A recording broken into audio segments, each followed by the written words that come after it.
Hello everyone, welcome back to my channel success with Anjana. आज मैं D2+ के GK GS की पीवाईक्यू सीरीज लेकर के फिर आपके सामने उपस्थित हुई हूँ। ये 2026 के पीवाईक्यू हैं।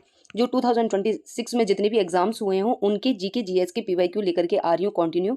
ये 7th पार्ट है। इससे पहले मैं 6 वीडियो अपलोड कर चुकी हूँ। एक वीडियो में क्या है 40 क्वेश्चन है, जिसमें एक वीडियो इसमें से मैराथन की है जिसमें से 200 क्वेश्चन है उसमें। ठीक है, तो वो कंप्लीट देख लेना गाइज। मैं आपको बता दूं D2+ की जो मैं सॉल्व करा रही हूँ जीके जीएस की जो पीवाईक्यू हैं, इसके जो 4 ऑप्शन है मैं इनको डिटेल में कवर करा रही हूँ। और जब मैं इनके 4 ऑप्शन को डिटेल में कवर करा रही हूँ तो उसमें मेरे को ये देखने को मिला कि उन्हीं 4 ऑप्शन से सेकंड अदर एग्जाम्स में उन्हीं 4 ऑप्शन से क्वेश्चन बन रहे हैं, यानी उन्हीं टॉपिक से क्वेश्चन आगे पीछे घूम रहे हैं। तो ये सीरीज बहुत रामबाण होने वाली है अपकमिंग एग्जाम्स के लिए। जिनके भी अपकमिंग एग्जाम्स हैं उनके लिए ये वाली जो सीरीज है जीके जीएस की वो रामबाण होने वाली है। तो इस सीरीज को एग्जाम से पहले जरूर देख करके जाएं। जितनी भी मैंने वीडियो अपलोड कर दी है बहुत ज्यादा हेल्पफुल होने वाली हैं। इसके साथ साथ में जीके जीएस के साथ साथ में सामान्य हिंदी की पीवाईक्यू सीरीज भी चल रही है इसी चैनल पर। और गाइज इसकी जीके जीएस की अलग मैंने प्लेलिस्ट बना रखी है और सामान्य हिंदी की मैंने अलग से प्लेलिस्ट बना रखी है, तो आप इसको भी करके जरूर जाएं। अगर आप टीचिंग की प्रेपरेशन कर रहे हैं तो टीचिंग एप्टीट्यूड पीवाईक्यू सीरीज भी इसी चैनल पर चल रही है। इसकी भी अलग से प्लेलिस्ट बनी हुई है गाइस। पीजीटी में ये 20 मार्क्स की आती है और टीजीटी में ये 10 मार्क्स की आती है। तो यहाँ पर ये पीवाईक्यू सीरीज इसकी भी चल रही है पेडागोजी की, तो आप इसको भी देख सकते हैं। इसकी भी अलग से प्लेलिस्ट बनी है। देरी ना करते हुए आज हम स्टार्ट करते हैं। तो वीडियो को लाइक जरूर कर देना। चैनल पर पहली बार है तो चैनल को सब्सक्राइब जरूर कर देना। वीडियो पसंद आए तो लाइक जरूर कर देना। आपका एक लाइक मुझे मोटिवेट करता है। आज मैं कराने वाली हूँ एमटीएस एग्जाम। फेब मंथ में जो एग्जाम हुआ था 2026 में, इसकी शिफ्ट थी 1 PM to 3 PM। इसके क्वेश्चन हम आज करेंगे गाइज। ये जो 4 ऑप्शन जो मैं डिटेल में बता रही हूँ ना, वो बहुत ज्यादा हेल्पफुल होने वाले, तो इस वीडियो को जरूर देख के जाना। मैं हर क्वेश्चन में बताऊंगी कि ये क्वेश्चन आया हुआ है, इस ऑप्शन से आया हुआ है। और अगर आप मेरी प्रीवियस वीडियो को देखोगे तो आप उन्हीं क्वेश्चंस को ऑप्शन में से पाओगे कि हाँ ये इस ऑप्शन में से क्वेश्चन बन रहा है। तो ये बहुत ज्यादा हेल्पफुल होने वाली है अपकमिंग एग्जाम्स के लिए। ये जरूरी नहीं है टीचिंग या नॉन टीचिंग किसी के भी एग्जाम हो, ये दोनों के लिए हेल्पफुल है। ये ना सोचे कि ये नॉन टीचिंग की है। बोर्ड एक ही एग्जाम कंडक्ट कराने वाला, तो चाहे वो नॉन टीचिंग के एग्जाम्स हो चाहे टीचिंग के एग्जाम्स हो, सभी में टॉपिक्स एक जैसे होते हैं, क्वेश्चन का लेवल भी सेम रहता है। तो ये वीडियो चाहे टीचिंग हो चाहे नॉन टीचिंग हो सभी के लिए हेल्पफुल होने वाली है। अभी हम स्टार्ट करते हैं। इसका फर्स्ट क्वेश्चन है, मार्च 2025 में गुरिंदर वीर सिंह ने किस प्रतियोगिता में 10.20 सेकंड में 100 मीटर का नया राष्ट्रीय रिकॉर्ड बनाया था। तो गाइज ये करंट के हैं, करंट को मैं डिटेल में बता दूंगी बट 4 ऑप्शन इसमें एक्सप्लेन नहीं करूंगी। तो इसका जो आंसर है, इसका आंसर 3 हो जाएगा इंडियन ग्रैंड प्रिक्स 1 में। अब हम इसको डिटेल में देख लेते हैं। मार्च 2025 में इंडियन ग्रैंड प्रिक्स 1 के दौरान गुरिंदर वीर ने 10.20 सेकंड का समय लेकर नया राष्ट्रीय रिकॉर्ड बनाया है। नेक्स्ट क्वेश्चन करेंगे अभी हम।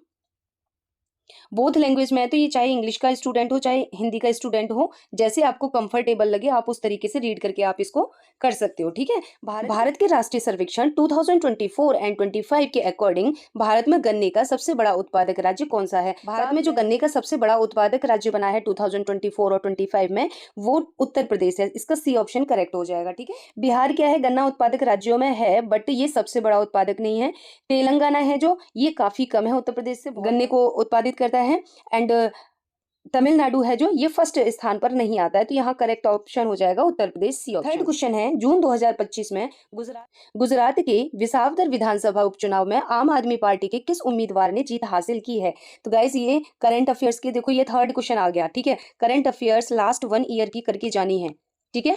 अगर नॉन टीचिंग की, स्पेशली अगर नॉन टीचिंग की आप प्रेपरेशन कर रहे हो ना, तो लास्ट 1 ईयर की जरूर करके जाना, क्योंकि यहाँ पर 10 to 12 क्वेश्चन क्या है, करंट अफेयर के ही पूछे जा रहे हैं। क्योंकि 40 क्वेश्चन आते हैं तो 10 क्वेश्चन करंट अफेयर से कवर हो रहे हैं इसमें। ठीक है। मैं जितने भी क्वेश्चन पेपर करा रही हूँ तो उसमें मिनिमम 8 क्वेश्चन, मैक्सिमम 12 क्वेश्चन, यानी इतने क्वेश्चन तो पूछे जा रहे हैं करंट से। तो लास्ट 1 ईयर की, और मैंने ये भी नोटिस किया है कि जो करंट अफेयर है, जैसे फेब में एग्जाम हुआ था, ठीक है, तो ये लास्ट फेब से ही पूछी जा रही है, यानी कि 1 ईयर की करंट अफेयर है अगर आप नॉन टीचिंग से कर रहे हो। ठीक है। ऐसे ही टीचिंग से अगर आप टीचिंग की प्रेपरेशन कर रहे हो तो लास्ट 1 ईयर की ही करंट अफेयर करके जानी है। ठीक है। टीचिंग में 4 to 5 क्वेश्चन, 4 to 6 क्वेश्चन का एवरेज रहता है करंट अफेयर का, बट नॉन टीचिंग में ये मिनिमम 8 क्वेश्चन, मैक्सिमम 12 क्वेश्चन तक करंट अफेयर पूछी जा रही है। तो इसको करके जाएं, इसको स्किप ना करें।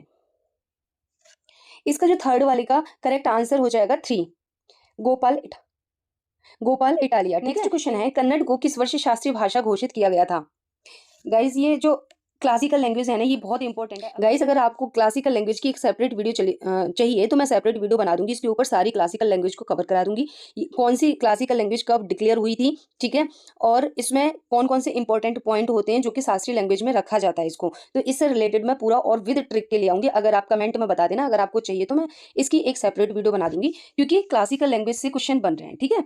तो जो कन्नड़ है वो शास्त्रीय भाषा में जो रखी गई थी वो ए ऑप्शन है, 2008 में रखी गई थी, ठीक है। नेक्स्ट क्वेश्चन है, जुलाई 2025 में भारतीय खगोलविदों ने किस टेलीस्कोप का उपयोग करके अंतरतारकीय धूमकेतु C/2025 की तस्वीरें खींची, यानी एटलस की तस्वीरें खींची थी। तो इसमें हम ऑप्शन देख लेते हैं अभी, हिमालयन चंद्र टेलीस्कोप, वेणु बापू टेलीस्कोप, या एरिस टेलीस्कोप, या GMRT। तो इसका ए ऑप्शन करेक्ट हो जाएगा, ठीक है। इस टेलीस्कोप का यूज करके उन्होंने अंतरतारकीय धूमकेतु यानी C/2025 की क्या है तस्वीरें खींची थी। तो इसका करेक्ट ऑप्शन हो जाएगा ए। नेक्स्ट क्वेश्चन देखेंगे अभी हम, ये गाइस करंट के हैं, करंट के मैं 4 ऑप्शन को डिटेल में एक्सप्लेन नहीं कर रही हूँ, ठीक है। 6th क्वेश्चन है, भारत जैन शिखर सम्मेलन 2025 में लॉन्च किया गया भारत का पहला स्वदेशी सरकारी वित्त पोषित मल्टी मॉडल LLM कौन सा है। यानी भारत जैन शिखर सम्मेलन हुआ था 2025 में, इसमें लॉन्च किया गया था, भारत का पहला स्वदेशी था ये सरकारी वित्त पोषित मल्टी मॉडल LLM। तो ये है भारत जैन, ठीक है, सी ऑप्शन इसका करेक्ट हो जाएगा। नेक्स्ट क्वेश्चन है, 1857 के विद्रोह के दौरान किसने स्वयं को भारत का सम्राट घोषित किया था।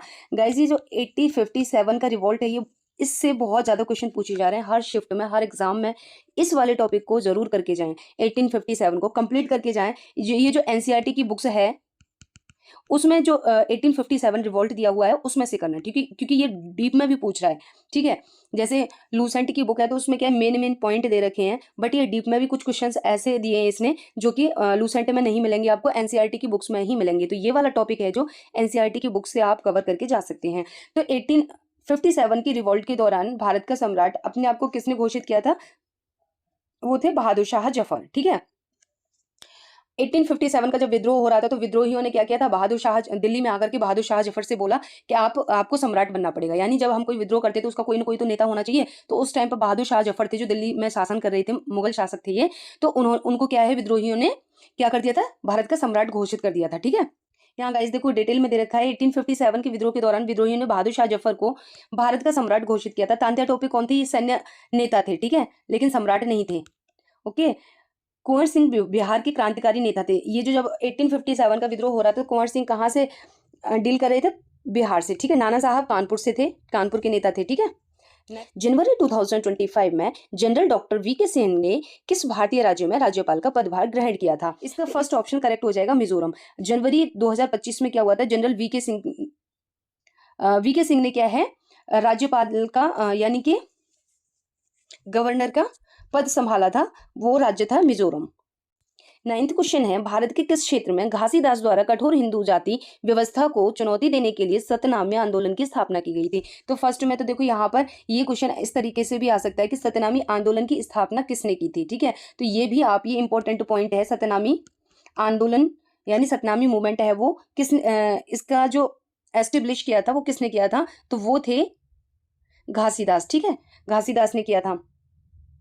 और किस व्यवस्था को चुनौती देने के लिए किया था, कठोर हिंदू जाति व्यवस्था को, ठीक है। जो हिंदू जाति की कठोर व्यवस्था बनी हुई थी उसको चुनौती देने के लिए उन्होंने क्या है, सतनामी आंदोलन की स्थापना की थी घासीदास ने, ठीक है। तो ये इसमें पूछ रहा है कि ये किस क्षेत्र से आता है, ठीक है। सतनामी आंदोलन है जो किया गया था किस क्षेत्र में किया गया था, सेंट्रल रीजन में किया गया था, या उत्तर क्षेत्र नॉर्दर्न रीजन में किया गया था, या फिर दक्षिण क्षेत्र में, या पश्चिम क्षेत्र में। तो गाइस मैं बता दूं इसका फर्स्ट ऑप्शन करेक्ट होगा, ठीक है।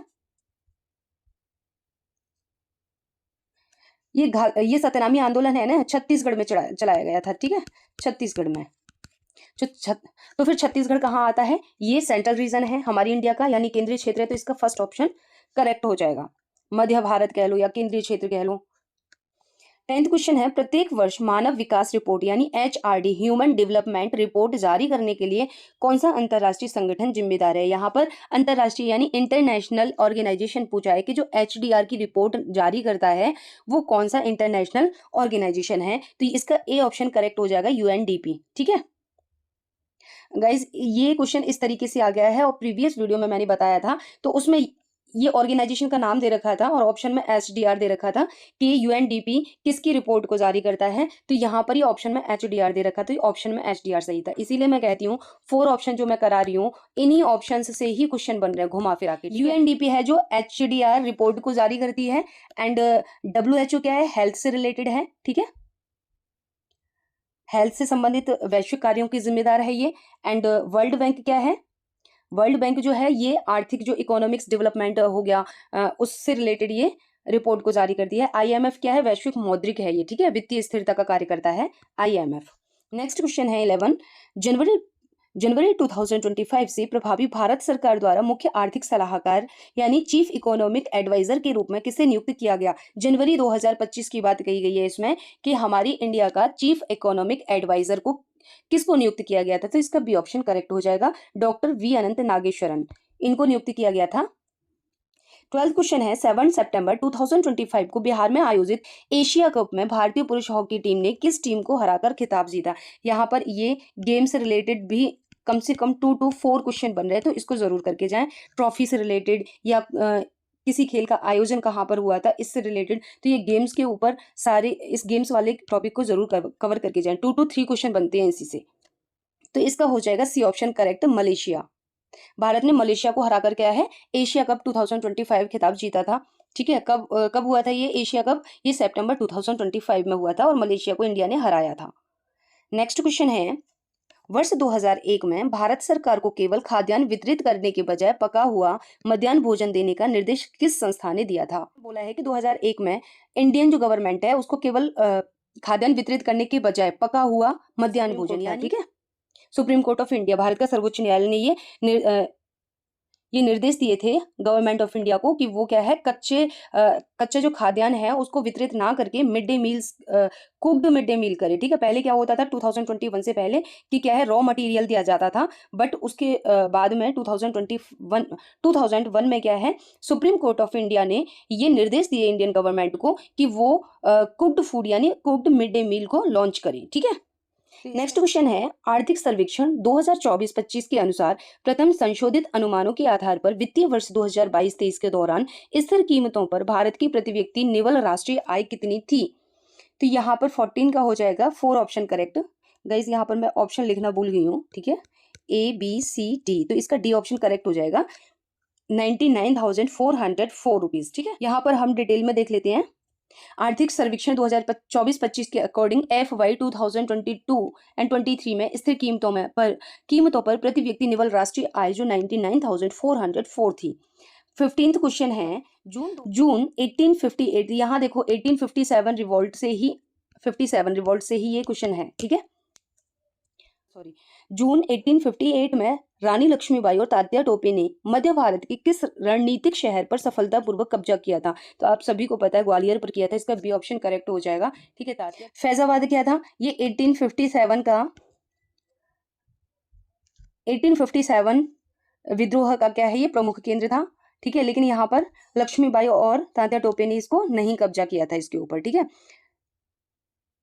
और आरा क्या है, यहाँ का नेतृत्व जो किया था, इस विद्रोह का नेतृत्व जो किया था आरा का, वो कुंवर सिंह ने किया था, ठीक है। कुंवर सिंह बिहार के आरा है ना, बिहार का, बिहार भी आ सकता है आरा भी आ सकता है, तो यहाँ पर कुंवर सिंह ने किया था इसका नेतृत्व। 16th क्वेश्चन है, निम्नलिखित में से कौन भारत में मुसलमानों के लिए आधुनिक शिक्षा की मांग करने वाले अलीगढ़ आंदोलन से संबंधित था। अब्दुल गफ्फार खां, सर सैयद अहमद खां, अबुल कलाम आजाद या फिर मौलाना शिबली नुमानी, ठीक है। तो इसमें कौन से हैं, तो गाइज इसके 2 ऑप्शन करेक्ट हो जाएगा, सर सैयद अहमद खां, जो भारत में मुसलमानों के लिए आधुनिक शिक्षा यानी मॉडर्न एजुकेशन की मांग की थी इन्होंने और अलीगढ़ आंदोलन चलाया था, ठीक है, सर सैयद अहमद खां ने। इन्होंने अलीगढ़ आंदोलन की शुरुआत की थी किसके, मॉडर्न एजुकेशन के को विस्तार देने के लिए। करेक्ट है अब्दुल गफ्फार खान है जो, ये सीमांत गांधी के नाम से जाने जाते हैं, ये भी ध्यान रखना। इस तरह के क्वेश्चन भी आ रहे हैं इस बार DSSB में, ठीक है। इसके बाद में अबुल कलाम आजाद है जो, ये क्या है, ये भारत के प्रथम शिक्षा मंत्री थे। अबुल कलाम आजाद कौन थे, भारत के प्रथम शिक्षा मंत्री थे, ठीक है। एजुकेशन क्वेश्चन आ जाए कि हमारी इंडिया के फर्स्ट एजुकेशन मिनिस्टर कौन थे, तो वो थे अब्दुल कलाम आजाद, ठीक है, अबुल कलाम आजाद। नेक्स्ट क्वेश्चन है, 5वीं भारतीय ओपन थ्रू प्रतियोगिता 2026 का आयोजन कहाँ होने वाला था। तो इसका फर्स्ट ऑप्शन करेक्ट है, पटियाला पंजाब में। ठीक है, पांचवी, और ये अपकमिंग एग्जाम्स के लिए इंपॉर्टेंट हो सकता है। ठीक है, पांचवी। नेक्स्ट क्वेश्चन है, निम्नलिखित में से किस प्रकार का रोजगार निश्चित नियोजक की अनुपस्थिति और आय सुरक्षा के अभाव से निकटता से जुड़ा हुआ है? Which type of employment is closely associated with the absence of fixed employer and lack of income security? तो इसका सी ऑप्शन करेक्ट हो जाएगा। सी ऑप्शन इसका करेक्ट हो जाएगा, आकस्मिक वेतन रोजगार यानी कैजुअल वैग एम्प्लॉयमेंट इसका करेक्ट आंसर है। हम इसको डिटेल में देख लेते हैं। स्वरोजगार में व्यक्ति स्वयं कार्य करता है, यह निश्चित नियोक्ता से अलग स्थिति है। बी ऑप्शन था शिक्षुता प्रशिक्षण आधारित रोजगार होता है। ठीक है, सी ऑप्शन करेक्ट था, आकस्मिक वेतन रोजगार यानी कैजुअल वैग एम्प्लॉयमेंट में आय और रोजगार दोनों असुरक्षित होते हैं तथा निश्चित नियोक्ता नहीं होते हैं। ठीक है, नेक्स्ट है, नियमित वेतनभोगी कर्मचारियों को अपेक्षाकृत अधिक आय सुरक्षा प्राप्त होती है, तो इसका सी ऑप्शन करेक्ट था। 19th क्वेश्चन है, निम्नलिखित में से कौन सा आंदोलन आर्य समाज के संस्थापक स्वामी दयानंद सरस्वती द्वारा शुरू किया गया था? आत्मसम्मान आंदोलन, शुद्धि आंदोलन, देव समाज आंदोलन, युवा बंगाल आंदोलन। तो इसका जो 19 का करेक्ट ऑप्शन है ये है बी, शुद्धि आंदोलन है, जो आर्य समाज की संस्थापना करने वाले दयानंद सरस्वती ने चलाया था। अब यहाँ पर ये क्वेश्चन आ सकता है कि आर्य समाज की स्थापना किसने की थी? तो स्वामी दयानंद ने की थी। कब की थी आर्य समाज की स्थापना? तो वो भी आपको याद कर लेना है। ठीक है, यहाँ पर हम सभी आंदोलन देख लेते हैं। आत्मसम्मान आंदोलन की शुरुआत जो की थी ईवी रामासामी पेरियार ने की थी, तो ये इंपॉर्टेंट है, आप इनको भी याद कर लेना क्योंकि इन ऑप्शन से क्वेश्चन बन रहे हैं। आत्मसम्मान आंदोलन की जो स्थापना है वो की थी रामासामी पेरियार ने। ठीक है, शुद्धि आंदोलन का उद्देश्य जो था हिंदू धर्म में पुनः प्रवेश को बढ़ावा देना था और यह आर्य समाज से संबंधित था। ठीक है, तो शुद्धि आंदोलन की स्थापना दयानंद सरस्वती ने की थी। देव समाज की स्थापना है जो शिव नारायण अग्निहोत्री ने की थी। यंग बंगाल आंदोलन का नेतृत्व जो किया था हेनरी विवियन डेरोजियो ने किया था। ठीक है, यंग बंगाल आंदोलन का नेतृत्व है डेरोजियो ने किया था। ठीक है, तो ये सारे ही ऑप्शन है जो ये सारे ही इंपॉर्टेंट हैं। ठीक है, या तो आप इनको नोट कर लेना, नहीं सारे ही इंपॉर्टेंट है ये। नेक्स्ट क्वेश्चन है 20th क्वेश्चन, निम्नलिखित में से कौन सा विकल्प बाजार मूल्य पर जीडीपी से कारक लागत पर एनएनपी तक पहुंचने के लिए आवश्यक समायोजन को सही रूप से दर्शाता है? हो जाएगा, विदेश से प्राप्त निवल कारक आय घटाएं, मूल्यह्रास जोड़ें और सब्सिडी जोड़ें, निवल निर्यात घटाएं फिर मूल्यह्रास जोड़ें फिर अप्रत्यक्ष कर जोड़ें। तो ये सभी गलत है, इसका सी ऑप्शन करेक्ट हो जाएगा। मूल्यह्रास घटाएं, विदेश से प्राप्त निवल कारक आय जोड़ें फिर निवल अप्रत्यक्ष कर घटाएं, यानी इसका जो फॉर्मूला हो जाएगा वो हो जाएगा NNP at factor cost equal to GDP at market price में से क्या हम माइनस करेंगे? डिप्रेसिएशन। ठीक है, प्लस हम क्या करेंगे इसमें NFIA, इसको हम क्या करेंगे ऐड करेंगे, फिर हम इसमें से माइनस करेंगे नेट इनडायरेक्ट टैक्स को। ठीक है, माइनस क्या करेंगे हम नेट इनडायरेक्ट टैक्स को हम क्या करेंगे इसमें से माइनस कर देंगे, तो इसका सी ऑप्शन करेक्ट हो जाएगा। इस फॉर्मूले को आप लिख सकते हैं। 21 क्वेश्चन है, मॉस में बीजाणु डैश के माध्यम से उत्पन्न होते हैं, यानी मॉस में जो स्पोर्स प्रोड्यूस्ड होते हैं वो किसके थ्रू होते हैं? बाइनरी फिजन के या मिटोसिस के या बर्डिंग के या फिर मियोसिस के? तो इसका डी ऑप्शन करेक्ट हो जाएगा। ठीक है, यानी कि जो मॉस में स्पोर्स है वो प्रोड्यूस्ड होते हैं, वो किसके थ्रू होते हैं? मियोसिस के थ्रू। ठीक है, नेक्स्ट क्वेश्चन है 22 क्वेश्चन, किस संविधान संशोधन द्वारा भारतीय नागरिकों के लिए मौलिक कर्तव्यों को शामिल किया गया था? यानी यहाँ पर अमेंडमेंट पूछा है कि फंडामेंटल ड्यूटीज को किस अमेंडमेंट में शामिल किया गया था? इसका डी ऑप्शन करेक्ट है, 42वें संविधान संशोधन के द्वारा। ठीक है, यहाँ पर 42वें संविधान संशोधन अधिनियम 1976। ठीक है, और किस भाग में किस पार्ट में था? 4th A में। ठीक है, 4th A के थ्रू इसको जोड़ा गया था और आर्टिकल था 51A। ओके, ये तीनों ही पॉइंट इंपॉर्टेंट हैं जो मैं आप वीडियोस को सॉल्व करा रही हूँ, क्वेश्चन पेपर को जो भी मैं क्वेश्चन पेपर सॉल्व करा रही हूँ उसमें 51A भी आ चुका है, 4th A भी आ चुका है और यहाँ पर अमेंडमेंट भी पूछ लिया है। ठीक है, तो ये सारे पॉइंट इंपॉर्टेंट है कि जो फंडामेंटल ड्यूटीज हैं इनको किस अमेंडमेंट में लाया गया था? तो 42वां संविधान संशोधन 1976 में था और इस तरीके से भी आया था कि मौलिक कर्तव्य किस आर्टिकल के अंतर्गत आते हैं? तो 51A के अंतर्गत आते हैं। और एक क्वेश्चन था कि फंडामेंटल ड्यूटीज यानी मौलिक कर्तव्य हैं जो किस भाग में आते हैं? तो 4th A में आते हैं। ठीक है, तो ये तीनों ही इंपॉर्टेंट पॉइंट्स हैं। नेक्स्ट हम देख लेते हैं बाकी के अमेंडमेंट को। 40वां संविधान संशोधन मौलिक कर्तव्यों से संबंधित नहीं है। 52वां संविधान संशोधन क्या है? दल बदल विरोधी कानून से है, यानी एंटी डिफेक्शन लॉ से संबंधित है। ठीक है, ये क्वेश्चन भी इंपॉर्टेंट है। दल बदल विरोधी कानून का जो अमेंडमेंट है वो कब पारित हुआ था? 52वें संविधान संशोधन में दल बदल विरोधी कानून। ठीक है, 44वां संविधान संशोधन क्या है? आपातकाल से जुड़े प्रावधानों में बदलाव के लिए प्रसिद्ध है। और फोर्थ ऑप्शन इसका है 42वां संविधान संशोधन अधिनियम है जो वो 1976 में आया था, 4th A में, और 51A आर्टिकल के तहत में क्या है? मौलिक कर्तव्यों को जोड़ा गया है। 23rd क्वेश्चन है, पूर्व आधुनिक असमिया लिपि का सबसे पहला उदाहरण निम्नलिखित में से किस कृति में पाया जाता है? महाभारत, विनय पिटक, या फिर भागवत पुराण, या चर्यापद? तो इसका डी ऑप्शन करेक्ट है। चर्यापद को पूर्व आधुनिक असमिया भाषा एवं लिपि का सबसे प्राचीन उदाहरण माना जाता है। ठीक है, महाभारत क्या है? ये महाभारत संस्कृत महाकाव्य है और ये असमिया लिपि का उदाहरण नहीं है। विनय पिटक बौद्ध धर्म का ग्रंथ है। ठीक है, ये भी इंपॉर्टेंट है। विनय पिटक किस धर्म का ग्रंथ है? तो ये बौद्ध धर्म का ग्रंथ है। भागवत पुराण क्या है? प्रारंभिक असमिया लिपि का सबसे स्रोत उदाहरण नहीं है, तो ये रॉन्ग हो जाएगा। इसका डी ऑप्शन करेक्ट है, चर्यापद। 24th क्वेश्चन है, निम्नलिखित में से किस संविधान संशोधन अधिनियम ने भारत में पंचायती राज संस्थाओं को संवैधानिक दर्जा दिया गया था? यहाँ पर पंचायती राज व्यवस्था है जो, इस टॉपिक को भी जरूर करके जाएं। इस टॉपिक से किसी न किसी से यहाँ पर संविधान संशोधन पूछ लिया, कई बार आर्टिकल पूछ लेता है। ठीक है, कई बार सबसे पहले पंचायती राज व्यवस्था कहाँ आई थी, ये प्रीवियस वीडियो में मैं करा चुकी हूँ। ठीक है, ये भी आया हुआ था क्वेश्चन कि सबसे पहले पंचायती राज व्यवस्था जो आई थी कहाँ आई थी? राजस्थान में आई थी। यहाँ पर इसका जो करेक्ट आंसर हो जाएगा वो है सी ऑप्शन। 73वें संविधान संशोधन अधिनियम 1992 में क्या है? पंचायती राज संस्थाओं को संवैधानिक रूप से दर्जा दिया गया था। ठीक है, तो इसका सी ऑप्शन करेक्ट हो जाएगा।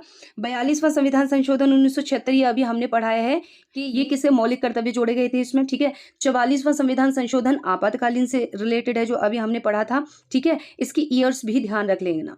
ठीक है ना, और 86वां संविधान संशोधन है जो ये था राइट टू एजुकेशन से रिलेटेड। ठीक है, नेक्स्ट क्वेश्चन है, मुंबई में निम्नलिखित में से कौन सा भारतीय मुस्लिम वास्तुकला शैली का उदाहरण है? यहाँ पर मुस्लिम वास्तुकला शैली का उदाहरण पूछा है।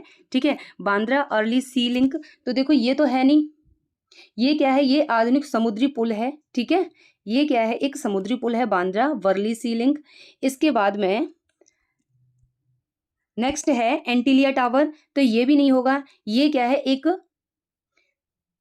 निजी आवास हो गया एंटीलिया टावर। छत्रपति शिवाजी महाराज टर्मिनस, ठीक है, तो ये इसका सी ऑप्शन करेक्ट हो जाएगा।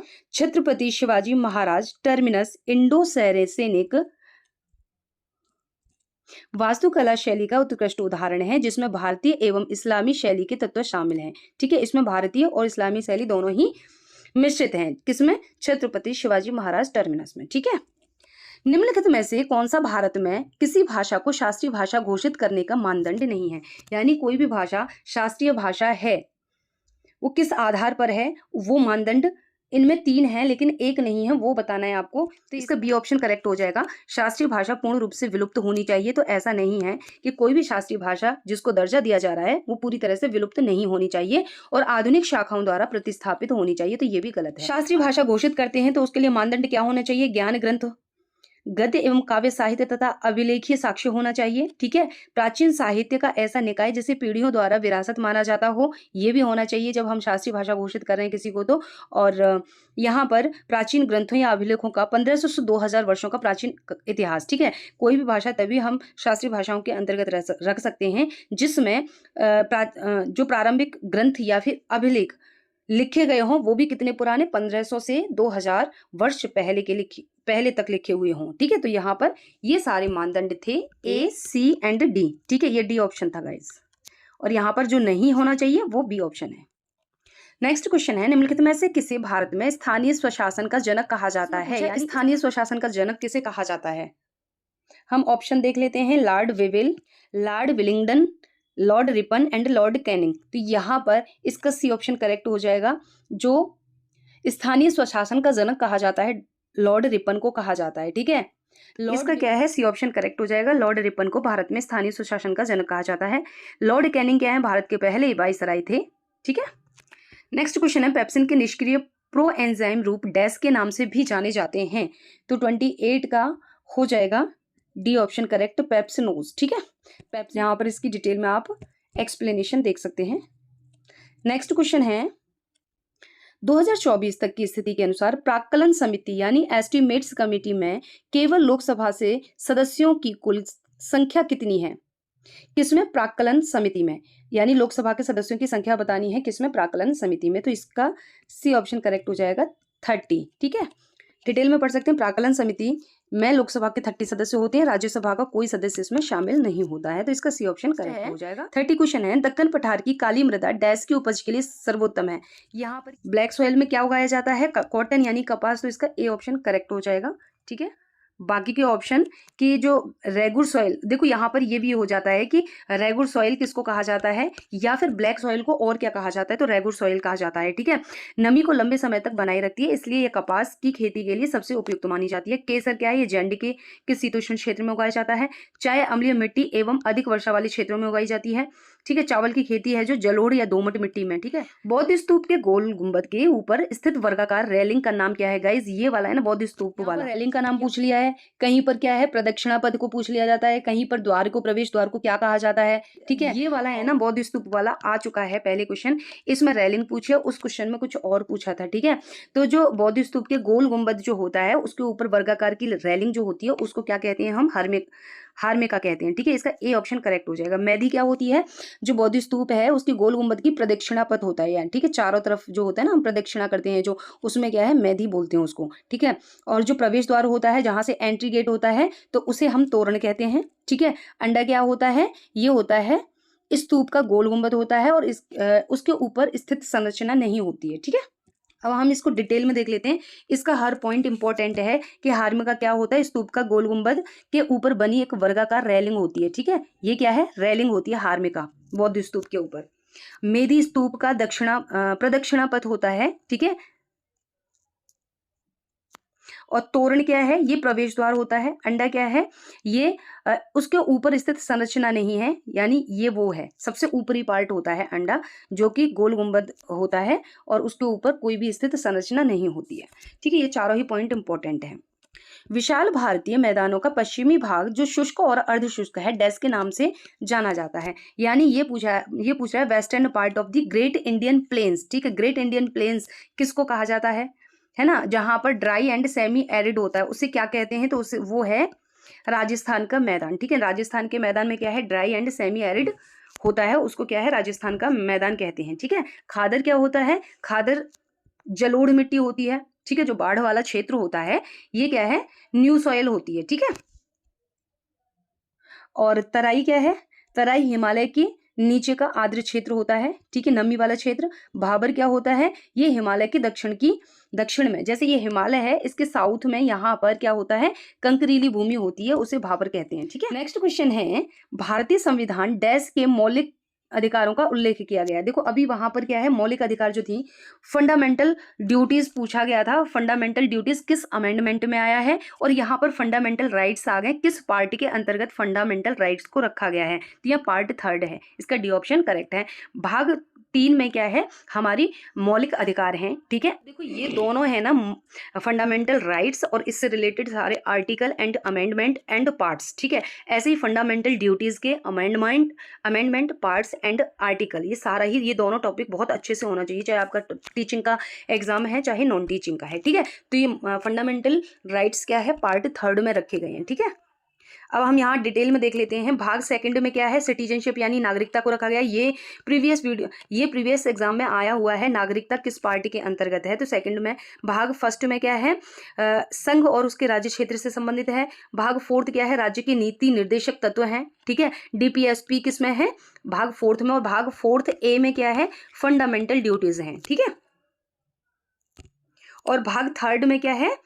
मौलिक अधिकार यानी फंडामेंटल राइट को रखा गया है। 12 से लेकर के 35 आर्टिकल के बीच में ये आते हैं, जो कि पार्ट 3 में रखे गए हैं। नेक्स्ट क्वेश्चन है 34th क्वेश्चन है, निम्नलिखित में से कौन सा शहरी अवसंरचना यानी अर्बन इंफ्रास्ट्रक्चर का हिस्सा नहीं है? यहाँ पर नहीं पूछा है। तो कृषि क्या ये शहरी क्षेत्रों में आता है? नहीं आता। ऊंची इमारत आती हैं, अभियांत्रिक जल आपूर्ति प्रणालियां आती हैं एंड आवास समितियां आती हैं। तो यहाँ पर ए ऑप्शन इसका करेक्ट हो जाएगा, क्योंकि यहाँ पर नहीं पूछा है।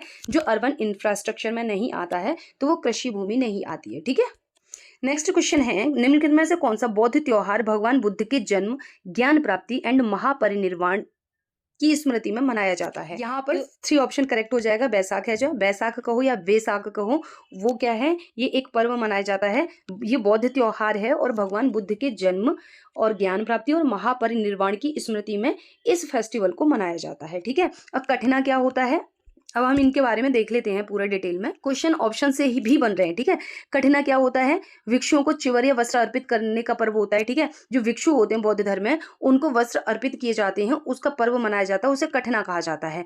असाल्ला पूजा बुद्ध के प्रथम उपदेश की स्मृति में मनाया जाता है। ठीक है, असाल्ला पूजा कब मनाया जाता है, बुद्ध का जो प्रथम उपदेश हुआ था उसकी स्मृति में मनाया जाता है असाल्ला पूजा।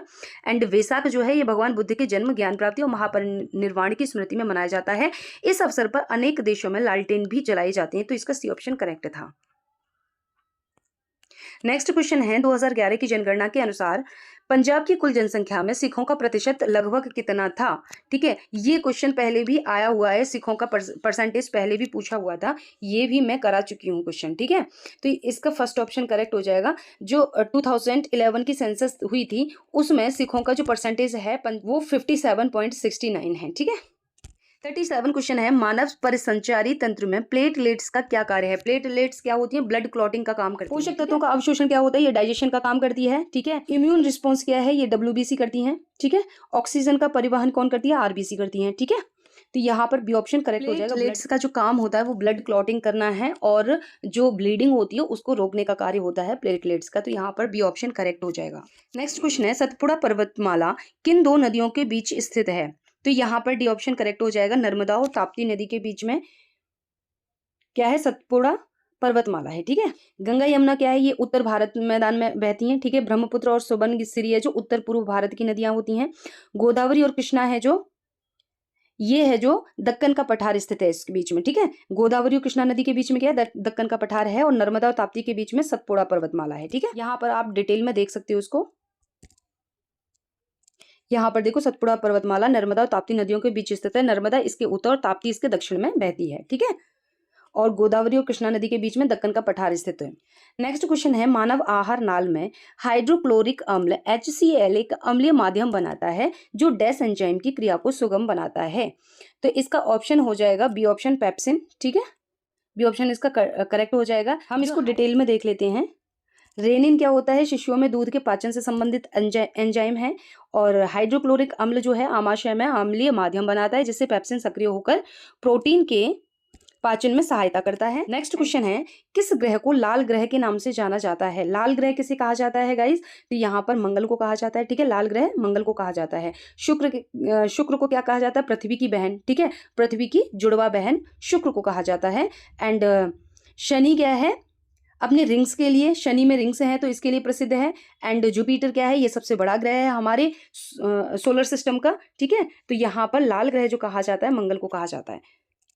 इस प्रकार से मैंने यहाँ पर 40 क्वेश्चन कंप्लीट कर दिए हैं। अगर वीडियो पसंद आई तो लाइक कर देना गाइज, आपका एक लाइक मुझे मोटिवेट करता है जिससे कि मैं आपके लिए आगे को मैं वीडियो ला सकूं।